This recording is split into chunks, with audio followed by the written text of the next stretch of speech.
Hello, everyone. Welcome to the International Roundtable. We are here today with Sebastián Pillado, which is one of our panelists, and Marc Alessi, and we are here to discuss international business model strategies and internationalization strategies in this post-COVID, or not so much post-COVID, or present COVID world where we are now. Before we start, let me introduce you briefly to both of them, and then both they will have the opportunity to discuss further their background. So on one hand, we have Sebastián. He is the current Chilean Trade Commissioner for Spain for the past 2 years. That's how we actually met. And prior to that, he's held multiple positions, both in the public and private sectors, in different industries, from trade to marketing and technology. And he's lived for more than 30 years around the world, in Madrid, in Barcelona, in Russia, and in Australia. And he's actually passionate about innovation, new business models, and internationalization of service companies. So thank you, Sebastián, for being with us. And now I will introduce you to Marc Alessi. Actually, he has the same common factor as Sebastián. He's actually passionate about innovation and new business model. Marc is a serial entrepreneur. He's actually an attorney by training, but he's a serial entrepreneur and he wears several hats. He's the founder of a biotech company called Syncropet.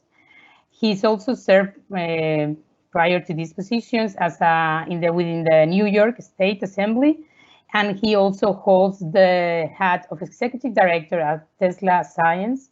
I think he told me they are actually launching a museum, so he will be able to talk about it.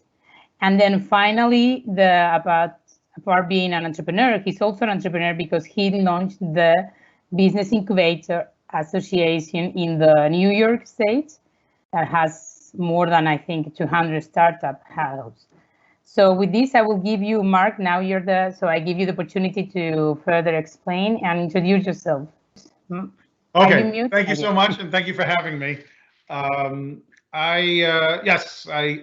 Most people, when they hear the hats that I wear, they get confused, but they all kind of come together around innovation, and it makes it a little bit easier. And I have really good staffs around me, really good COOs.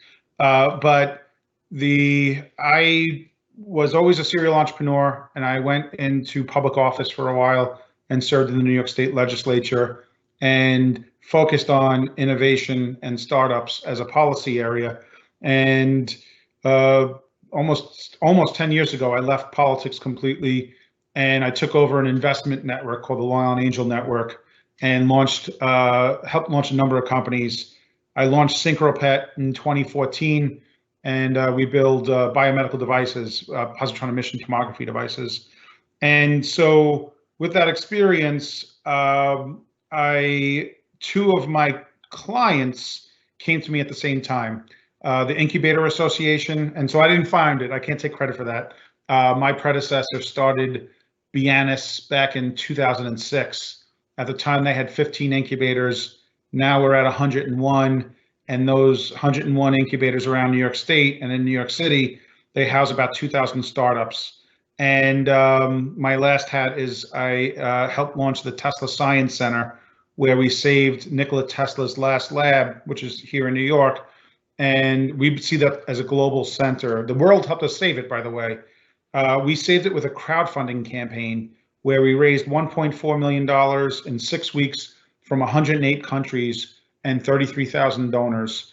And so we are very focused on making sure that that's a global center with a global board, and it's not just a New York institution, but it's a place that people virtually can come into, and obviously in person, to get great STEM education and entrepreneurship training, and then learn about Tesla and other innovators. Elon Musk is a big benefactor, or the Musk Foundation, amongst other venture capitalists and entrepreneurs.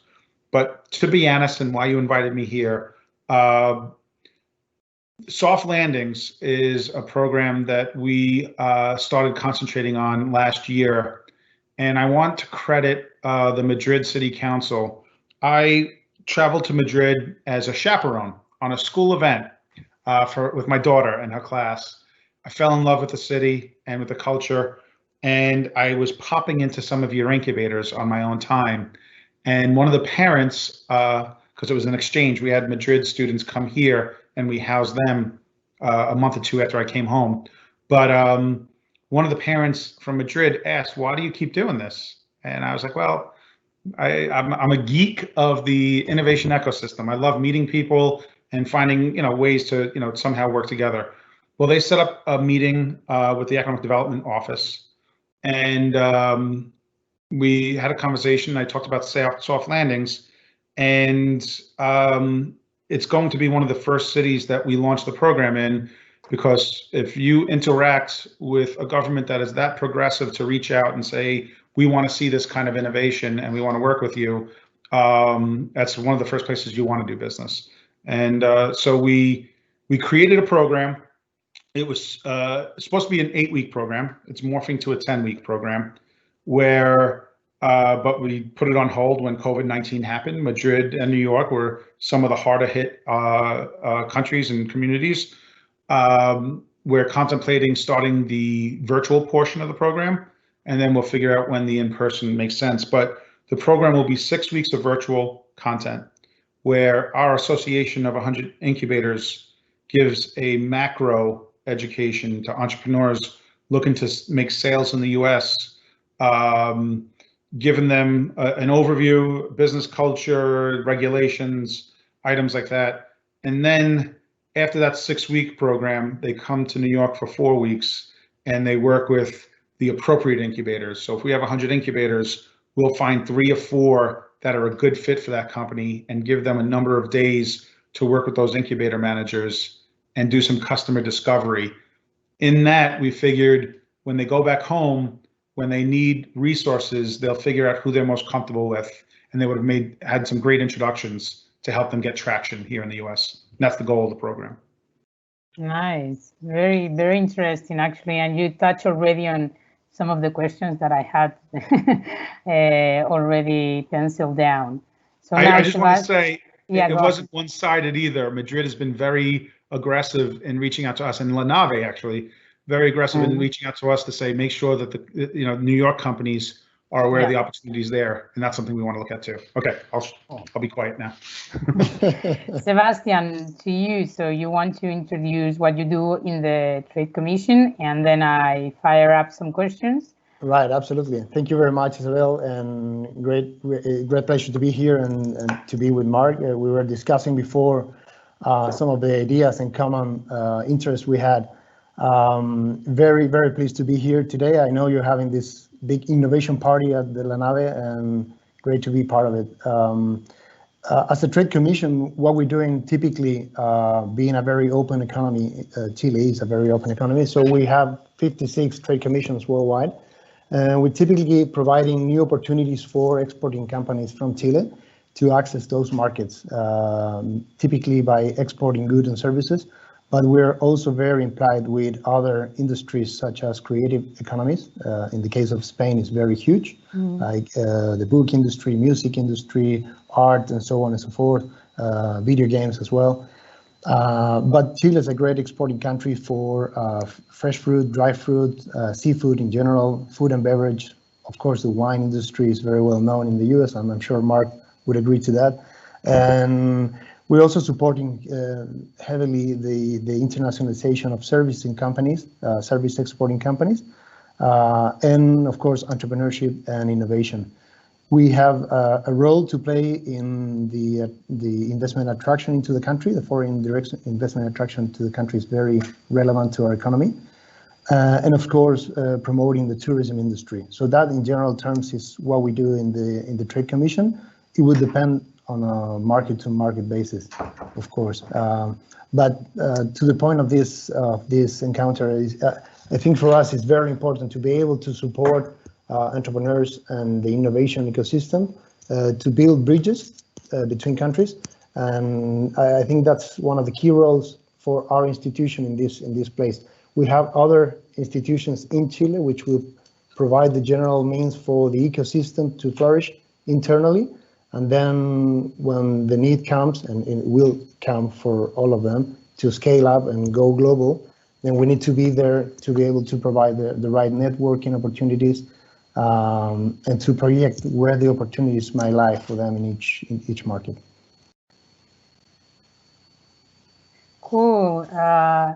Thank you, both of you. And if you want, we can go straight into the questions. So I wanted to talk today about the, how do you foresee, in an optimistic tone, please, the international business models and how they've changed in this post-COVID world. There's been a huge impact in terms of society and in the economy. There's a huge downturn everywhere.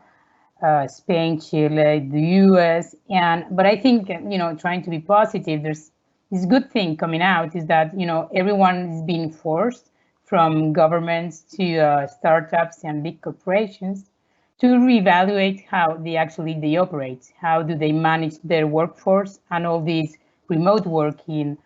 How do they have to rethink their supply chain to be more local or less local?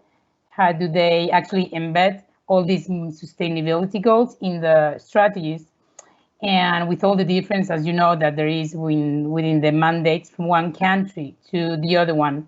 So with this in mind, as the overarching topic, my first question to both of you, in order to get those insights, is how do you think, if I'm a startup and I'm more now in a survival mode, but I was actually thinking to going abroad and opening a new market pre-coronavirus, how or why would you tell them they should still think about going international now? Any of you, whoever feels that wants to go ahead? Marc, you'll go ahead. Yeah. All right.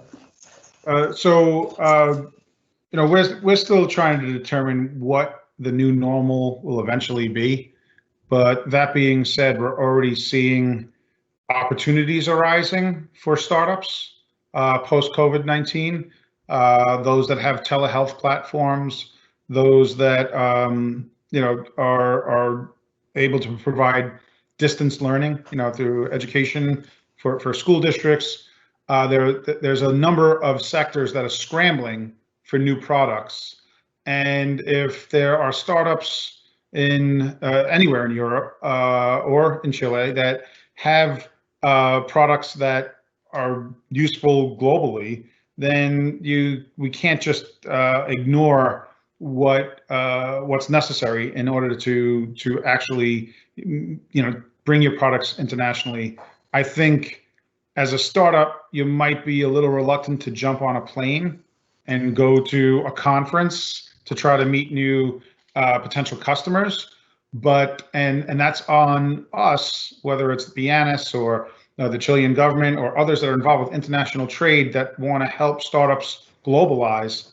It's on us to find the mechanisms to allow them to do that virtually for a while, and then when it's safe, make sure that we've laid the groundwork, we've created relationships through webinars like this, and then the companies can hit the ground running when they actually come here physically to meet with customers. Cool. Yeah. Sebastián, I see you are nodding, so. Yeah, very much agree with Marc and all he said. It's basic for us to be able to build that trust in which every business is based, and their success will be based on that. I would say from our standpoint, the need to go global or scale internationally is pretty much in the DNA of all Chilean companies. We are a very small economy. We're far away from everyone. So that's why we have been focusing on this international strategy for globalization.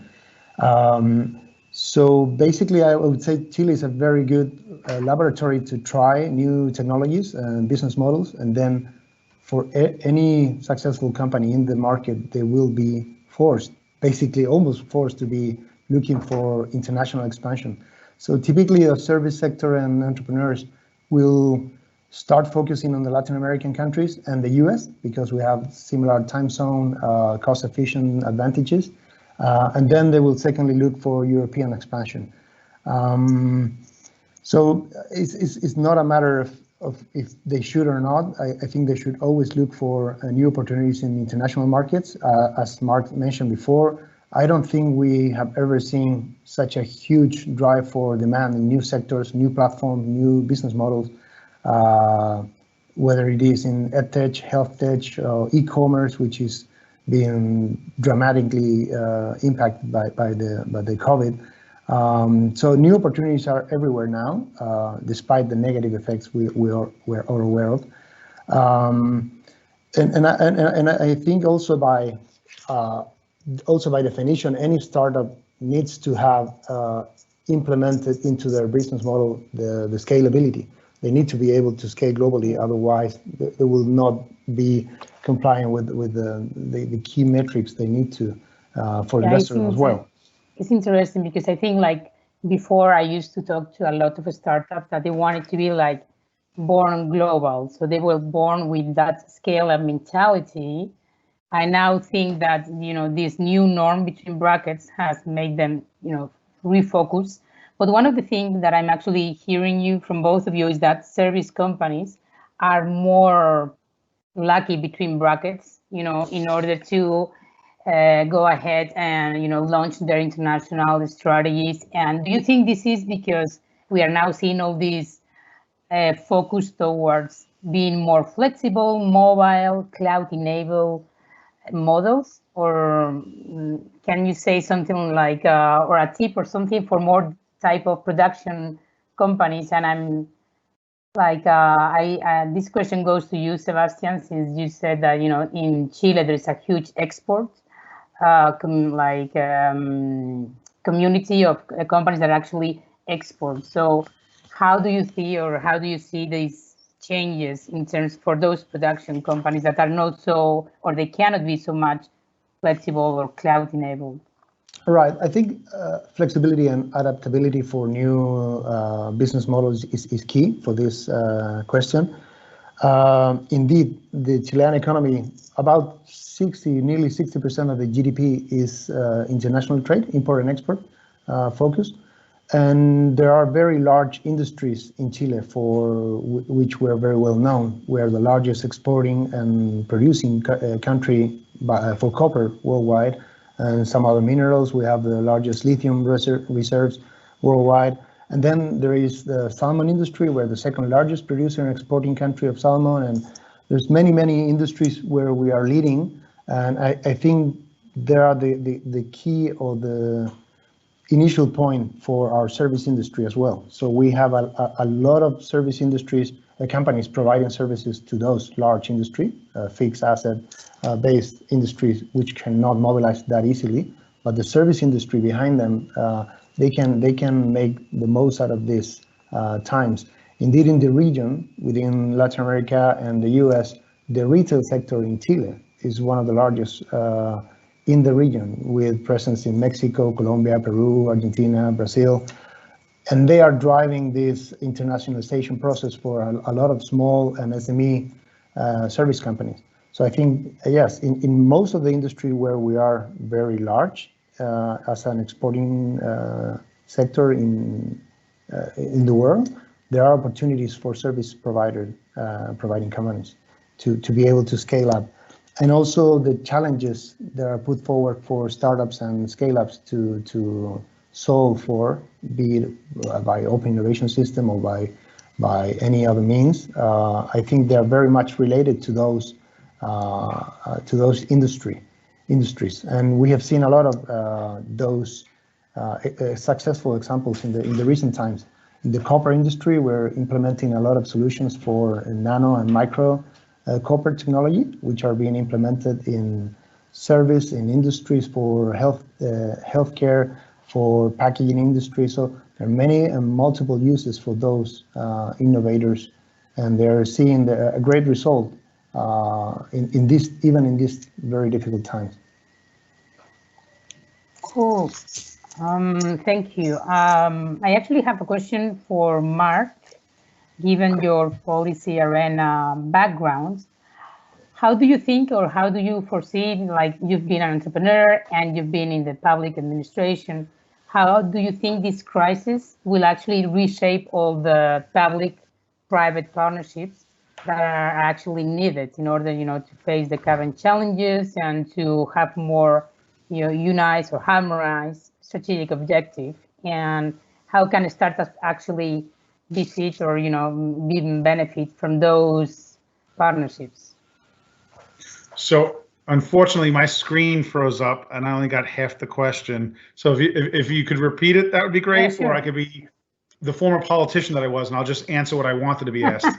No, it's fine. It's how do you think these, like the public and private collaborations are going to change going forward due to this crisis? I think we've seen it in the health sector, which you've talked about the need for, collaboration, joint resources in different markets. And so how do you think that is going to change going forward?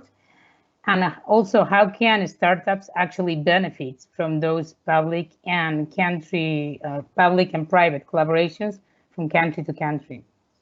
Sure. So first, how things change. So, we focused a bit on, or I focused a bit of my first question on the service companies and software companies that scale and can scale virtually. And, prior to this call, when we were talking, we mentioned that some industries will change. There's certain things that each individual country is going to say, we need to make this within our borders for safety purposes, whether it's, masks and PPE. You don't want to be dependent on global supply chains when something that we're experiencing now has happened and countries are scrambling and competing with each other to try to get essential items like that. So I think countries are going to say, here are a list of items that we are going to incentivize within our borders to make sure people are making them. And then the opportunity that arises from that is there are just some natural benefits or natural, there's a natural talent of various countries to produce certain things that other countries don't have. So when you have that, where certain countries are going to produce some of those raw materials, it's going to be important to have a strong collaboration with a company in the country that the supplies are going to be sold to, so that the manufacturing can happen in that country and the distribution can happen in that country. But the company that is, well positioned to drive that manufacturing could still stay in their home country. I hope I explained that. Yeah, no, what I'm hearing, thank you, is actually that, startups will actually, or companies at large, will actually bring more their operations home and closer to their domestic markets, in order to minimize potential shortcuts or sourcing problems. Startups are going to need to look to partner when it comes to those kinds of products, are going to need to look to partner with companies that are already located in countries and license some of their goods. In terms of, what changes from a public-private partnership standpoint is, if we're going to come out of this economic crisis, that side of this, countries are going to have to assist their innovators on globalization efforts. And obviously, a country like Chile that's been doing this for 10 years, they're ahead of the curve and they're going to be ready to do that. But they're going to be countries out there that have not made the kind of investment in their startup culture that if they're going to come out of this crisis, they're going to need startups. In the United States, startups account for all net new jobs. So big companies, their jobs come and go. But startups continue to add jobs to our economy. And, we as an association advocate in New York, and we're going to start advocating in Washington, D.C., to make sure that as a result of this economic crisis, they're not cutting the programs that can actually help us dig out of the economic crisis. And that's innovation programs and helping startups. And the best way to help startups after they create the product is helping them find new markets. So the EU has certain programs in place to help entrepreneurs go to other countries and do customer discovery. And on our end of, on our side of the Atlantic, we're trying to piece that together so that we can send entrepreneurs here to Europe and to other places. Cool. Thank you. Thank you very much. Sebastian, do you want to add to that? Well, I think I agree with Marc. And in the case of Chile as an economy, we are very integrated with both the US and China. So we depend a lot. I think the global supply chain will be challenged for the next year or a few years. I think it will definitely hit us in our key industries. I don't think it's gonna create in the short term the possibility to recreate the whole supply chain. I think it will continue to be like that for a few months, and then we'll need to see how that strategy play on a global basis in the US, in Brazil, in Europe in general, where large manufacturing countries are based as well, so as to see how we can adapt to that strategy. But I don't think that's gonna create an immediate reaction in terms of manufacturing inside the borders of Chile, where you don't have the facilities in place in the short term. But definitely the possibility and the opportunity there for the service industry and the startups and innovators is to have that flexibility and rapidly moving towards that change. Cool. Thank you. I actually have one question from the audience. I think, you know, this was supposed to run till 6:30. So far, so good, but I don't want to miss them. Right. So I'm going to read it for you. You also have it on your right hand in the chat. And the question is, as local demand shrinks in many sectors, a side effect of COVID, will this help startups go out on a quest for new markets? But the problem with scale remains to turn global. So the question is, will further development of online working help cut costs in order to make it easier for startups to scale and turn it international in a sustainable way?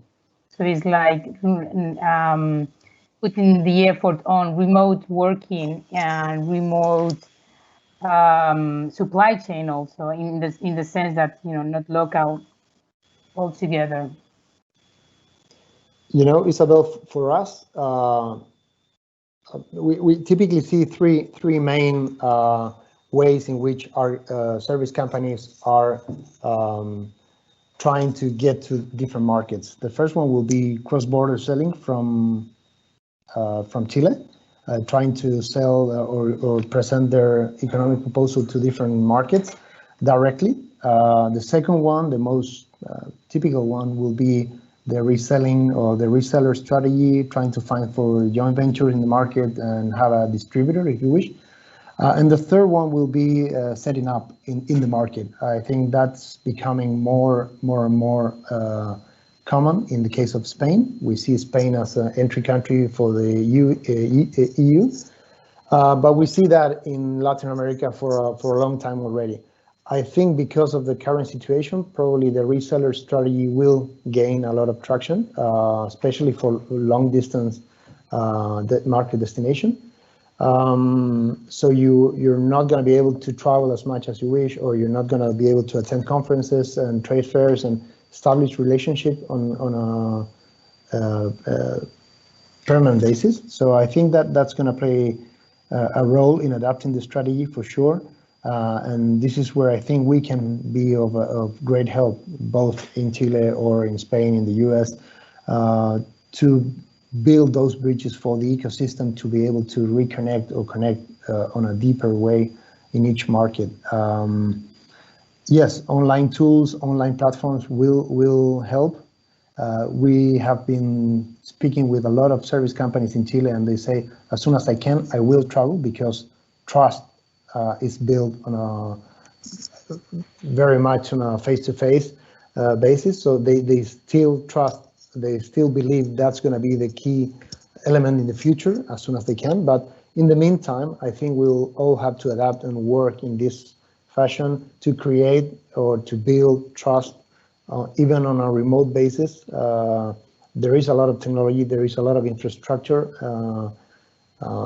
for us to use. So we need to be able to take the most out of it to benefit our companies. Oh, well, thank you. I think we need to start closing down because they've been doing the deciding who are the winners of our accelerator program.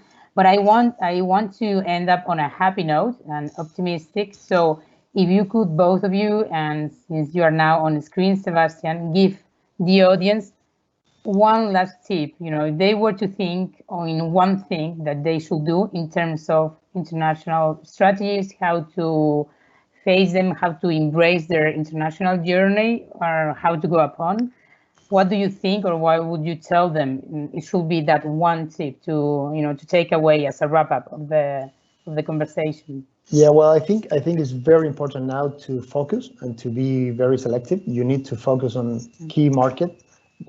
We often see a lot of people trying to reach too many markets at the same time with a small team.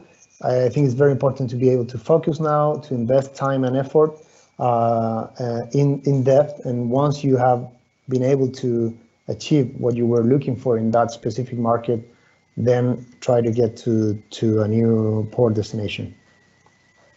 Cool, thank you. So it's in terms of ambition, but in a focused way. Absolutely. Thank you. So Marc, on to you. I would say there's actually an opportunity that's presented itself during this crisis, and you can strike while the iron is hot. And that is because a lot of us, our behavior has changed, and we are becoming more accustomed to just jumping on a call within a couple of days, a video call with somebody on the other side of the world. And I've been able to touch base with venture capitalists for my company or potential strategic partners that normally had, fortresses around them. Now it's become a level playing field of you have their email, you make a good case, and we're doing probably double the amount of meetings we used to do because you're going from one meeting to the next within the click of a button as opposed to jumping in a car and driving. So it's actually a pretty decent opportunity to try to grow your company right now. And it's just, we're all learning the culture of it and how to do it appropriately. Cool. Well, thank you. I think it's very interesting. Strike while the iron is hot, and and take advantage of the current situation. Turn it around, and people are more accessible. So touch and prepare for it. Be focused and embrace the opportunity. So thank you, both of you. I encourage you and our audience to go to Remo. I will leave you the link now, so you can actually go there and see who are our winners from the different verticals. And I thank you all. And if anyone in the audience wants to get in touch with Marc and hear more about the soft landing program that he was telling us about to go into the New York state, I think it's a great opportunity. If one thing we've learned now is that you shouldn't go alone. I mean, this is a partners and opportunity to go to build alliance. So if you are about to embrace your international journey, you should really go together. So BIANYS and Marc are open for you if you are to go to the US. And Marc, we are welcoming you, all your startups here in La Nave. And if they want to go into the soft landing Madrid to start their EU program.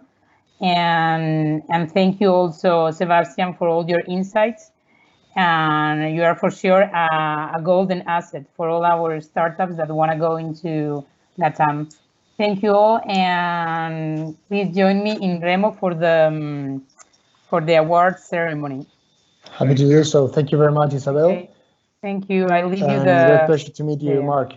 Likewise, Sebastián. Stay in touch. Thank you. Cheers. Bye-bye.